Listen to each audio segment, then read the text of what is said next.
என்னை பெற்ற தாயே, உன் வயிற்றில் பிறந்ததற்காக தலை வணங்குகிறேன். மாதா, பிதா, குரு, தெய்வம், இதில் நீயே முதலிடம். சிறிய வயது முதல் 55 வயது வரை என்னை சீராக்கி பாராட்டி வளர்த்த உன்னை என் வாழ்நாளில் என்றும் மறக்க மாட்டேன்.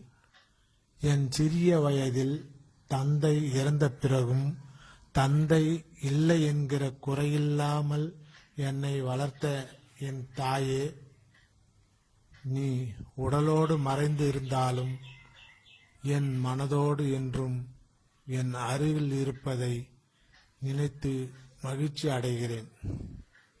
என்றும் அனைவருக்கும் உறுதுணையாக இருந்து காப்பாற்றுவாய் என அனுதினமும் உன்னை தலை வணங்கி வேண்டிக் கொள்கிறேன்.